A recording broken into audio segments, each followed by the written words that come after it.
هذا عيدنا أو كما قال عليه الصلاة والسلام وقال آمنا ومؤمنا إن الله وملائكته يصلون على النبي يا أيها الذين آمنوا صلوا عليه وسلموا تسليما اللهم صل على سيدنا مولانا محمد وعلى آل سيدنا مولانا محمد اللهم صل على سيدنا مولانا محمد وعلى آل سيدنا مولانا পশু পাখি ডেকে বলে আজকে মোদের খুশির দিন এ ধরাতে তাশরীফ এনেছেন রাহমাতাল লিল আলামিন আল্লাহুম্মা সাল্লি سيدنا مولانا محمد وعلى آل سيدنا مولانا محمد কোথায় হাসছো কোথায় চলছো মন কোথায় যাইবা চলিয়া এই দুনিয়ার মায়ায় পড়ে গেছে তাহা সব আজ ভুলিয়া আল্লাহুম্মা সাল্লি আলা সাইয়্যিদিনা মাওলানা মুহাম্মদ ওয়া আলা আলি সাইয়্যিদিনা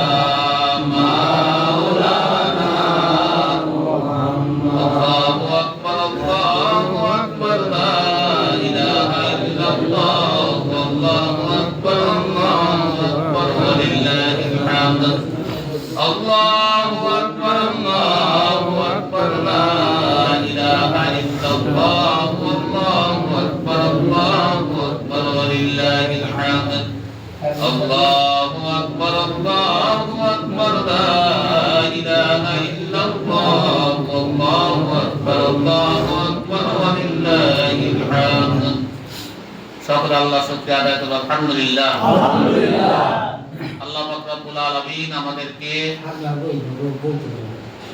সবাই সাধনা করে রোজা রাখার পরে পবিত্র লাইলাতুল কদরের নামাজ আদায়ের পরে তারাবির নামাজ আদায়ের পরে আজকে ঈদের নামাজের জন্য এই মজলিসে উপস্থিত হওয়ার সৌভাগ্য আপনাকে আমাকে দান করেছেন এই জন্য আল্লাহর কাছে শুকরিয়া স্বরূপ বলি আলহামদুলিল্লাহ আলহামদুলিল্লাহ লক্ষ কোটি দরুদ ও সালাম সেই প্যারা নবী নূর নবী উম্মতের দরদী ও কান্দারি নবী মদিনা কামলিওয়ালা নবী যেই নবীকে সৃষ্টি না করা হলে এই আকাশ জমিন গ্রহ নক্ষত্র কিছুই সৃষ্টি হতো না সেই নবীর উম্মত হওয়ার সৌভাগ্য আপনি আমি লাভ করেছি এই জন্য আল্লাহর কাছে আবার শুকরিয়া স্বরূপ বলে আলহামদুলিল্লাহ আলহামদুলিল্লাহ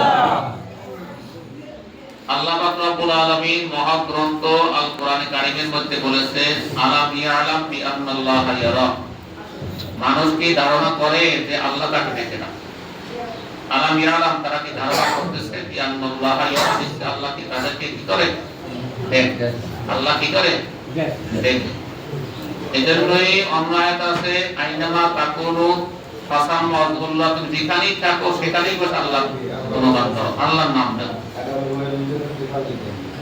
তাই যেহেতু রমজান মাস ছিল রহমতের মাস মাগফিরাতের মাস নাজাতের মাস জাহান্নাম থেকে মুক্তি লাভের মাস যার কারণে আল্লাহ রাসূল বলেছেন মান সামা রমাদানান ঈমানান ওয়া ইহতিসাবান কুবিরা লাহু মা তাকাদ্দাম মিন যামবি। যেই ব্যক্তি ঈমানের সাথে, বিশ্বাসের সাথে, ইয়াকিনের সাথে, দৃঢ়তার সাথে পবিত্র মাহে রমজানের সিয়াম সাধনা পালন করবে, তার পিছনের যাবতীয় পাপরাশি গুনাহ আল্লাহ ক্ষমা করে দিবেন। আমান কামা লাইলাতুল কদরি আমান কামা রমাদানান ঈমানান ওয়া ইহতিসাবান কুবিরা লাহু মা তাকাদ্দাম মিন যামবি।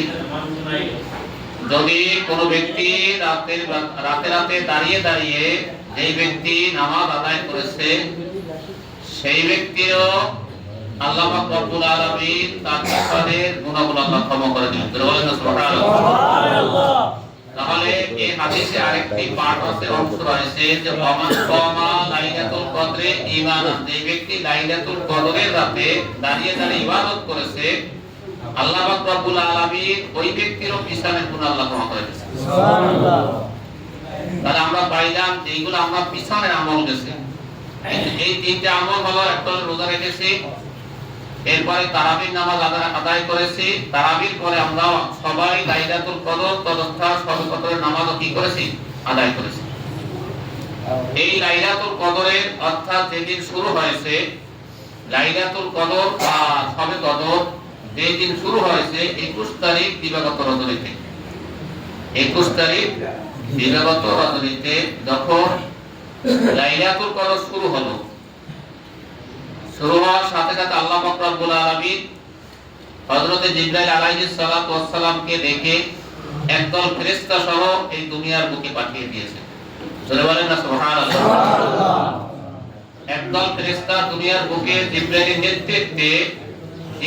নেতৃত্বে এই দুনিয়ার বুকে তারা সব জায়গায় বিচারণ করতেছিল। যারা দাঁড়িয়ে দাঁড়িয়ে নামাজ আদায় করেছে, ইবাদত বন্দি করেছিল, তাদের জন্য তারা ইস্তিগফার, ক্ষমা প্রার্থনা করতেছিল আর আমিন বলতেছিল। বলে বলেন না সুবহানাল্লাহ। কি বলছে? আমিন। কি বলেছেন? আমিন। সকলে আগাই বসেন একটু, তারপরে নামাজের সময় আমরা কাতার ভেঙে বসবো। যেহেতু বৃষ্টি তো ওই জন্য হয়তো 5-10 মিনিট একটু দেরি করি। বৃষ্টির কারণে একেবারে এই পথটা খুবই খারাপ হয়ে গেছে।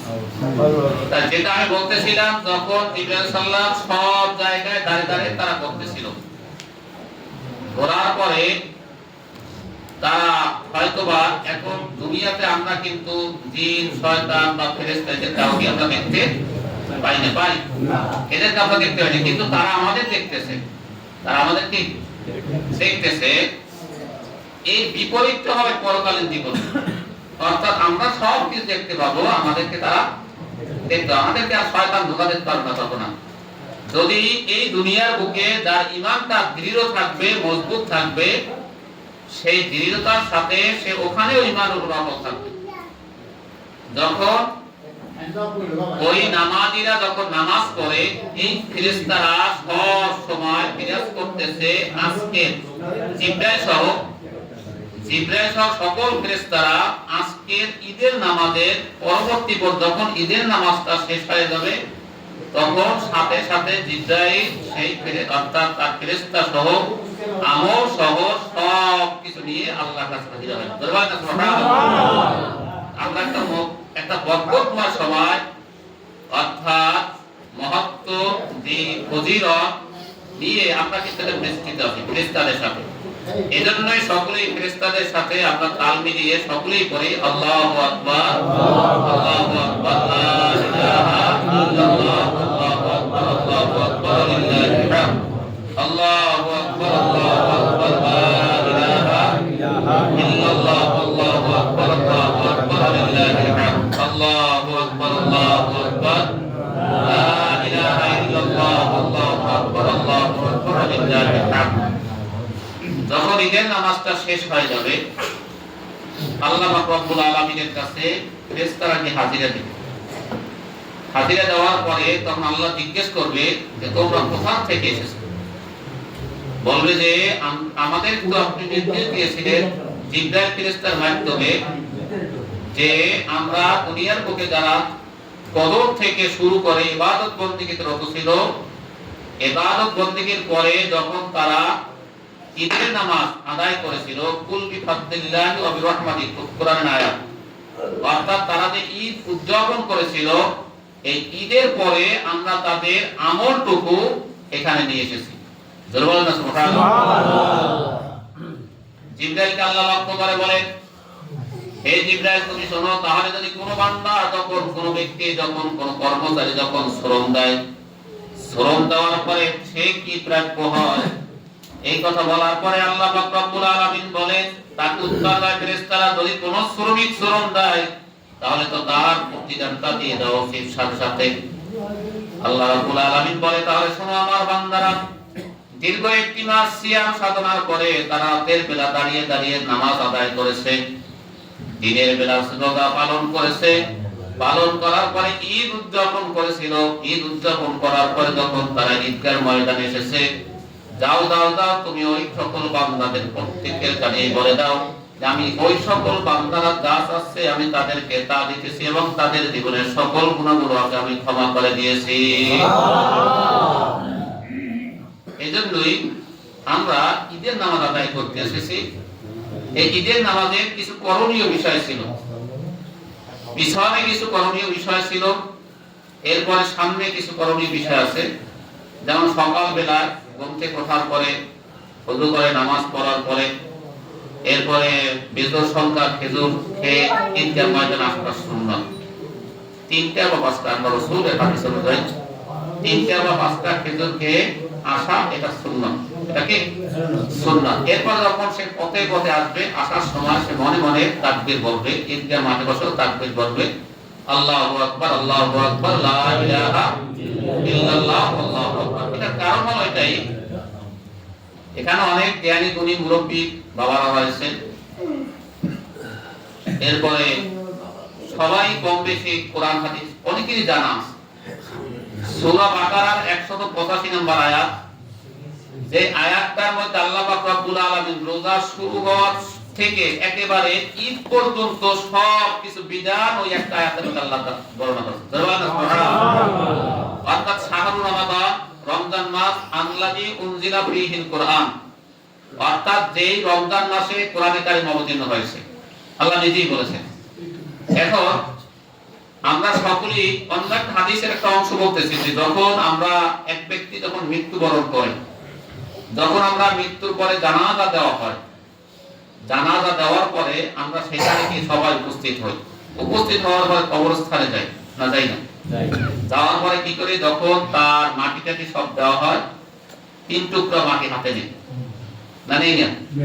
সকলেই খেয়াল করুন, 3 টুকরা মাটি হাতে নিয়ে আমরা কি বলি, মিনহা খলাকনাকুম ওয়া ফিহা নুঈদুকুম ওয়া মিনহা নুখরিজুকুম তারাতান উখরা। বলেন আল্লাহু আকবার।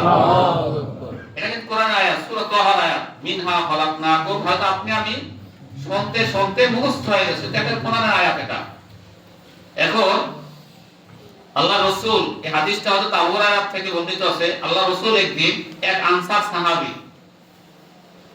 সাহাবী যিনি যুদ্ধের জন্য সহযোগিতা করেছিল, মদিনায় বসে ওই ব্যক্তির জানাজার নামাজের জন্য যখন বেরিয়েছিলেন, যাওয়ার পরে সেখানে গিয়ে সকলকে নিয়ে, অর্থাৎ তিনি একটা লাঠি নিয়ে তার কবরটাকে এঁকে দিলেন, এইভাবে তার নাম দিয়ে কবরটা আঁকছে। আঁকার পর বললেন যে আল্লাহ রাসূল বলছেন, তোমরা শোনো, যখন কোন নেককার ব্যক্তি যখন তার মৃত্যুর পরোয়ানা তার সামনে আসে, আসার পরে তার সামনে নাকের কাছে এমন একটা সুগন্ধি জিনিস আতর তার সামনে ধরা হয়, যেই সুগন্ধি দুনিয়ার বুকে কোনো সুগন্ধি নয়। সাথে সাথে সে সুগন্ধিটা নাক থেকে নেওয়া শুরু করে, তার প্রাণবায়ু আস্তে ওখান থেকে বেরিয়ে আসে। এরপরে বেরিয়ে আসার পরে ওটাকে একটা কাপড়ে আরো সুন্দর করে পেঁচিয়ে, সুগন্ধি সহ পেঁচিয়ে, তাকে তার যে দুনিয়াতে যেই নামে ভালো নামে রাখতো তার থেকে একটা ফেরেশতারা আরো একটা সুন্দর নাম দিয়ে তাকে দিয়ে দেওয়া শুরু করে। শুরু করতে করতে করতে যখন আসমানে চলে যায়, আসমানে চলে যাওয়ার পরে এত সুগ্রাণ ছড়িয়ে যায়, সুগ্রাণ ছড়িয়ে যাওয়ার পর আর ওই ফেরেশতারা তার সকল ব্যক্তির কানে কানে বলতে থাকে অমুক ব্যক্তি ভালো ছিল, এই ভালো ব্যক্তির ছেলে ভালো ব্যক্তি, সে আজকে দুনিয়ার থেকে ইহকাল থেকে পরকাল গমন করেছে। দেখেন কত সুন্দর, দুনিয়াটা হলো ক্ষণস্থায়ী। আপনাকে আমাকে পরীক্ষা দেওয়ার জন্য এখানে আল্লাহ পাঠিয়েছেন। পরীক্ষা শেষ হয়ে যাবে, আপনি চলে যাবেন, আমিও চলে যাব, আমিও থাকতে পারবো না। আমার বোন চলে গেছে, কার বাবা চলে গেছে, কার মা চলে গেছে, যে বোঝে তার বাবা হারা বেদনা কি, যে বাবা হারিয়েছে সে বোঝে। মা হারা বেদনাটা কি, যে মা হারিয়েছে সে বোঝে। ভাই হারা বেদনাটা কি, যে ভাই হারাছে সে বোঝেছে। কিন্তু ছেলে হারা বেদনা যে ছেলে হারিয়েছে সে বোঝে। কিন্তু আমারও তো সেখানে যেতে হবে, তাকে নিয়ে তো আমার চিন্তা করতে হবে। হ্যাঁ, আমার জন্য, আপনার জন্য, প্রত্যেকের জন্য আল্লাহ রাসূল যাতে মৃত্যুর পরে আপনি আমি শিক্ষা হই, শিক্ষার জন্য সদকায়ে জারিয়ার পথটা আজও পর্যন্ত কিয়ামত পর্যন্ত আল্লাহ বজায় রেখেছে। জোরে বলেন না সুবহানাল্লাহ। চালু রেখেছে। ইজা মাতাল ইনসান, যখন মানুষ মৃত্যুবরণ করে, ইনকাতা আমালু, তার সকল আমল বন্ধ হয়ে যায়, ইল্লা মিন সালাসা, তিনটা আমল ছাড়া। একটা হবে সদকাতিন জারিয়াতিন, সদকায়ে জারিয়া। সদকায়ে জারিয়ার মধ্যে অনেক কিছু শামিল হয়। এই মসজিদে আপনি একটা ঈদ দিচ্ছেন আপনার সম্পদ থেকে, যতদিন পর্যন্ত মসজিদে সিজদা হবে ততদিন পর্যন্ত আপনার আমল নামায় এই সওয়াবটা পৌঁছতে হবে। সুবহানাল্লাহ।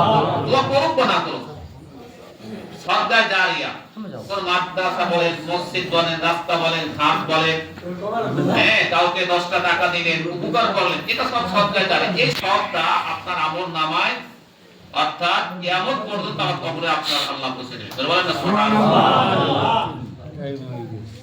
আর ইলমুন ইয়ান্তাবিহু বিহি, অর্থাৎ এমন জ্ঞান যে জ্ঞানের দ্বারা মানুষ উপকৃত হয়েছে, যে জ্ঞানের দ্বারা মানুষ কি হয়েছে, উপকৃত হয়েছে। এখন যদি আমার মত হয়, আরে একটু কোনো কিছু সহ্য হবে না। একটা হাদিস যদি আবু হুরায়রা থেকে হযরত আলী বলেন, আলী রাদিয়াল্লাহু তাআলা এক কাফেরকে মারার জন্য যখন সে বেরিয়ে গেছিলেন, যাওয়ার পরে তাকে হত্যা করবে এই ভেবে দুইজন মল্লযুদ্ধ শুরু করার পরে আলী রাদিয়াল্লাহু তাআলা নিচে, অর্থাৎ সে উপরে, ওই যেই কাফেরে মারবে সে নিচে পড়ে গেছে। পড়ে যাওয়ার পরে সাথে সাথে ওই ব্যক্তি এখন তো পারতেছে না, সাথে সাথে একটু তার চেহারার উপরে একটু থুতু নিক্ষেপ করছে। আলী রাদিয়াল্লাহু তাআলা সাথে সাথে ওই ব্যক্তিকে ছেড়ে দিয়েছেন। ছেড়ে দেওয়ার পরে বললেন, ভাই আপনি আমাকে ছেড়ে আপনাকে হত্যা করবেন, কেন ছেড়ে দিলেন? আমি যখন তোমাকে মারা শুরু করছিলাম তখন আমি আল্লাহ সন্তুষ্টির জন্য, আমি একমাত্র ইখলাস লিল্লাহিয়াতে দ্বীন প্রতিষ্ঠার জন্য আমি এটা করতে চাইছিলাম। কিন্তু যখন তুমি আমার চেহারার প্রতি একটু থুতু নিক্ষেপ করেছো, তাহলে আমার এই থুতু নিক্ষেপের প্রতিশোধ হিসাবে আমি তোমাকে হত্যা করতে চাই, এজন্য আমি তোমাকে ছেড়ে দিই। এজন্য আল্লাহ বলেছেন, আল্লাহ রাসূলকে সম্বোধন করে, সকলকে সম্বোধন করে কোরআনের আয়াত সূরাতুল আল ইমরান, ওয়ালাউ কুনতা ফাযযান গালিজাল কলবি লা ফাযযু মিন হাওলিক ওয়াল কাযিমিনাল গায়জি ওয়াল আফিনা মিনান নাস। অর্থাৎ মুমিন ব্যক্তিদের গুণ হলো আর দুটো, ওয়াল কাযিমিনাল গায়জি, অর্থাৎ যে ব্যক্তি তার রাগকে সংবরণ করতে পারে, এটা কোরআনের আয়াত। ওয়াল কাযিমিনাল গায়জি, যে তার রাগকে সংবরণ করতে পারে, নিস্তার করতে পারে, শেষ করে দিতে পারে, ওয়াল আফিনা মিনান নাস, এবং মানুষদেরকে সে ক্ষমা করে দিতে পারে। আল্লাহু ইউহিব্বুল মুহসিনিন, আর আল্লাহ ইহসানকারী ব্যক্তিদেরকে, ক্ষমাকারী ব্যক্তিদেরকে আল্লাহ ভালোবাসেন। জোরে বলেন না সুবহানাল্লাহ। তাহলে আমরা ঈদের নামাজে আসছি, এই সমাজ যদি আপনি যদি পরিবর্তন না করি, যদি আল্লাহ রাসূল বলেছিল, আজকের এই যে হাদিসের মধ্যে এসেছে, মান লাম ইয়াদা কওলা যুরি ওয়াল আমালু বিহি ফালা ফালিল্লাহি আলাইহি আইয়াদা তাআমু ওয়া শারাবুহু। অর্থাৎ যে ব্যক্তি রোজা রাখার পরে খারাপ কাজ ছাড়তে পারে না, বেহুদা কথা ছাড়তে পারে না, অনার্থক কথাবার্তা ছাড়তে পারে না, ওই ব্যক্তি রোজা রেখে আল্লাহর কোনো আশায় আর যায় না, অর্থাৎ ওই ব্যক্তি রোজা কোন কাজে আসে না। এজন্যই ইচ্ছায় হোক, অনিচ্ছায় হোক, স্বেচ্ছায় হোক, নিজের গর্বের কারণে হোক কিছু কথা বলেছি বা বেহুদা কথা বলেছি, এই বলার জন্য আল্লাহ রাসূল আরেকটা বিধান দিয়েছেন। ফারাদা রাসূলুল্লাহ সাল্লাল্লাহু আলাইহি ওয়াসাল্লাম, আল্লাহ রাসূল প্রত্যেক ব্যক্তির জন্য সাদকাতুল ফিতর ওয়াজিব করে দিয়েছে। বলেন আলহামদুলিল্লাহ। কি সাদকাতুল ফিতর এই কেন দিয়েছে? তাহারাতাল লিসিয়াম, অর্থাৎ আমি রোজা পালন করেছি, আপনি রোজা পালন করেছেন, এই রোজার পবিত্রতার জন্য সাদকাতুল ফিতর আল্লাহ ধার্য করে দিয়েছে। জোরে বলেন না সুবহানাল্লাহ। হাদিসটা আসলে ওয়াল্লাহি ওয়াররাফাসে, অর্থাৎ খারাপ কাজ করেছে বা বেহুদা কথাবার্তা বলেছে, এই যে বাতুমাহাতুল লিল মাসাকিন এবং মিসকিনদের সচ্ছলতা অবলম্বন করবে, এই জন্য আল্লাহ রাসূল সাদকাতুল ফিতর প্রত্যেক ব্যক্তির জন্য ধার্য করে দিয়েছে। এই সাদকাতুল ফিতর আমি রোজা রেখেছি, বলছি আগে যেটা বললাম যে আমি অন্যায় করেছি বা পাপের কাজ করেছি, খারাপ কথা বলেছি, এই সাদকাতুল ফিতর যদি এখনো যদি কাহারও কোনো পরিবারে, যে শিশু আজকে ফজরের পূর্বে জন্মগ্রহণ করেছে, সুবে সাদেকের পূর্বে, ওই শিশুর সহ প্রত্যেক পরিবারের কর্তা তাদের সকলের সদকায়ে ফিতর দেওয়া তার জন্য ওয়াজিব। সকলের জন্য আমার কি? আমার জন্য আমার পরিবার, আপনার জন্য আপনার পরিবার, এর জন্য এর পরিবারের সদকায়ে ফিতর দেওয়া কিন্তু ওয়াজিব। যদি আল্লাহ রাসূল বলেছেন ফামান আদ্দা ক্বাবলা সালাতে ফাহিয়া যাকাতুন মাকবুলাতুন ওয়া আদ্দা বাদা সালাতে ফাহিয়া সাদাকাতুন মিনাস সাদাকাত, অর্থাৎ যেই ব্যক্তি সাদকাতুল ফিতরটা ঈদের নামাজের আগে আদায় করবে, সেই ব্যক্তির এই রোজার প্রতিদান বা রোজার নষ্ট হওয়ার কারণে, বেহুদা কথাবার্তার কারণে যদি কোনো সমস্যা হয়ে থাকে, তাহলে তার এই সদকায়ে ফিতর হিসেবে তার আদায় হয়ে যাবে। জোরে বলেন না সুবহানাল্লাহ। আর যদি নামাজের পরে যদি কেউ আদায় করে, তাহলে এটা সদকা না, আপনি একজনের পরে মিসকিনকে 5 টাকা থেকে মনের খুশিতে আবেগে যে আমি সব হইবে বাইরে সদকা, এটা একটা সাধারণ সদকা হবে। এজন্য আমাদের যেটা শিক্ষা গ্রহণ করতে হবে যে সদকায়ে ফিতর যদি কারো যদি এখনো যদি আদায় করা না হয় থাকে, আপনি মনে মনে নিয়ত করে নেবেন যে আমি অমুক ব্যক্তিকে আমি এই সদকায়ে ফিতরটা তার জন্য ধার্য করে রেখে দিলাম। আমার রোজা রেখেছি, হয়তোবা পারি না আমার রোজা ঠিকভাবে পালন করতে, আল্লাহ রাসূল যে বিধানটা দিয়েছেন সেই বিধানটা আমি পালন করতে। কারণ কি দেখেন, সূরা মাউন এখানে মনে হয় সবাই পারে। আরাইতাল্লাযী ইউকাযিবু বিদ্দীন ফাযালিকাল্লাযী ইয়াতুল ইয়াতীম ওয়া লা ইয়াহুদ্দু আলা তাআমিল মিসকিন ফাওয়াইলুল লিল মুসাল্লিন। যে আপনি কি দেখেছেন যারা দ্বীনের বিধানাবলীকে যারা অস্বীকার করে, এই সকল ব্যক্তিকে কি আপনি দেখেছেন? আল্লাহ নিজেই বলেন, তার রাসূলকে সম্বোধন করেন, আরাইতাল্লাযী ইউকাযিবু বিদ্দীন, যারা দ্বীনকে অস্বীকার করে, তারা ফাওয়াইলুল লিল মুসাল্লিন, ওই সকল নামাজীরা, আল্লাযীনা হুম আন সালাতিহিম সাহুন, যারা নামাজ সম্পর্কে তারা কাফের, আল্লাযীনা হুম ইউরাউনা, যারা মানুষকে দেখায় আমি নামাজ পড়তেছি, ওয়া ইয়ামনাউনাল মাউন, এবং কাউকে বাধা দেয় তুমি দিও না, এই সকল জিনিস যারা করে, আমি দান করেছি আমাকে একজন দানবীর বলবে, আমি এখানে ওয়াজ করতেছি আমাকে একজন বড় আলেম বলবে, এদেরকে কিন্তু আল্লাহ পাক রব্বুল আলামিন এই গর্ব অহংকার যদি থাকে, কিয়ামতের দিন কিন্তু তার আমলগুলো তার মুখমণ্ডল আল্লাহ নিক্ষেপ করে। বলেন না নাউযুবিল্লাহ, ধরে বলেন না নাউযুবিল্লাহ। এজন্যই যেহেতু আমরা সকলেই এসেছি যে ঈদের ময়দানে এসেছি, ঈদের নামাজের জন্য, ঈদের নামাজের পূর্বে যেহেতু আগে বলেছিলাম যে সদকায়ে জারিয়া, কোথা থেকে কোথায় গেলাম যে আও ইলমুন ইয়ানতাবা বিহি, যে ইলমের দ্বারা সে উপকার লাভ করে। আরেকটা বিষয় হলো যেটা এখানে মনে হয় 80 জন এখানে লোক বসা আছে, আও ওয়ালাদুন সালিহুন ইয়াদউ লাহুমা, আও ওয়ালাদুন সালিহুন ইয়াদউ লাহুমা, এমন নেক সন্তান সবাই মনে করবেন, অর্থাৎ এখানে যারা শুয়ে আছে, আমার বাড়ির বাগানে যারা শুয়ে আছে, আমি কি গিয়ে একদিন অন্ধকারে ওই বাগানের মধ্যে, এই বাগানের মধ্যে দাঁড়িয়ে থাকতে পারবো? একবার চিন্তা করছেন? একটু চিন্তা করে দেখেন, চুপ করে চিন্তা করে দেখেন, ওখানে সে দিনের পর দিন, রাতের পর রাত, বছরের পর বছর ওখানে সে থাকবে। ওখানে থাকার পরে তার সাথী নাই, বাতি নাই, সঙ্গী নাই, হ্যাঁ সাথী বাতি সব আছে, কিন্তু আমারও সেখানে যেতে হবে। আমার দাদা, আমার দাদি, আত্মীয় স্বজন তাকে রেখে এসেছি। আল্লাহ রাসূল বলেছেন ওয়ালাদুন সালিহুন ইয়াদউ লাহুমা, এমন নেক সন্তান, যেই নেক সন্তান হাত বাড়িয়ে তার মা বাবার জন্য দোয়া করে। আমরা এটা পারবো না ইনশাআল্লাহ।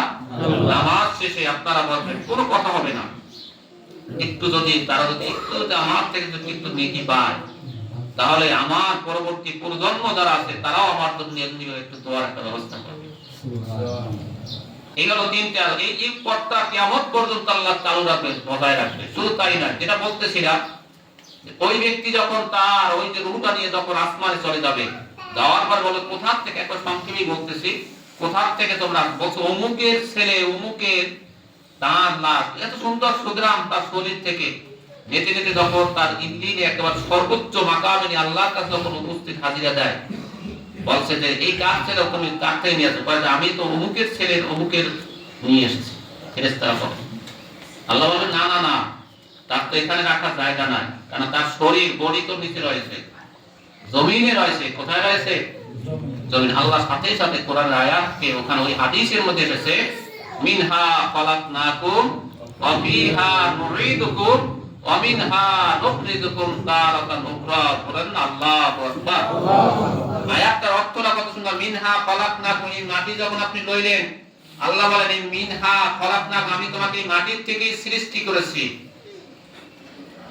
ইয়াখরুজু মিন বাইনিস সুলবি ওয়াত তারাইব, সূরাতুত তারিকের মধ্যে যেটা মা বাবার মেরুদণ্ডের একটু হাড়টির থেকে, একটু সার নির্যাস, একটু পানির থেকে, ইয়াখরুজু মিন বাইনিস সুলবি, সুলবুন মানে এই মেরুদণ্ড। কোরআন আয়াত বলতেছি মেরুদণ্ড থেকে বের হয় একটু পানি, সেখান থেকে আমি মানুষকে সৃষ্টি করেছি। আর ওই পানিটুকু হয়েছে জমিনে যত ফসল হয়, ওই ফসল থেকে উৎপাদিত ফসল আমার মা বাবা খাওয়ার পরে ওই পানিটুকু আল্লাহ ওখান থেকে সৃষ্টি করেছে। জোরে বলেন না সুবহানাল্লাহ। অর্থাৎ ওই যে গাছগুলো মাটির থেকে সে খাদ্য পেয়েছে, খাদ্য পাওয়ার পর আমার মা বাবা সেটা খেয়েছে, সেটার থেকে আমার সৃষ্টি, আপনার সৃষ্টি, মানব সৃষ্টি সেখান থেকে হয়েছে। মিনহা খলাকনাকুম, পাইছেন আপনি? মিনহা খলাকনাকুম, আল্লাহ নিজে বলেন তোমাকে মাটির থেকে সৃষ্টি করেছি। ওয়া ফিহা নুঈদুকুম, আবার তোমাকে মাটিতেই নিয়ে আসবো। মাটি তোমাকে ডাকতেছে, আমাকে ডাকতেছে, মাটিতেই তোমাকে, ওয়া মিনহা নুখরিজুকুম তারাতান উখরা, আবার দ্বিতীয়বার তোমাকে মাটির থেকে আমি আল্লাহ বের করব। করে বলেন না সুবহানাল্লাহ। এই হাদিসটা যখন আল্লাহ যখন এই কথা বলে, কোরআন আয়াতটা যখন ফেরেশতাদেরকে জানিয়ে দেয়, সাথে সাথে তাকে নিয়ে এসে আবার দুনিয়ার বুকে তার শরীরের মধ্যে এটাকে এই প্রাণবায়ুটাকে বসিয়ে দেন। বলেন না সুবহানাল্লাহ।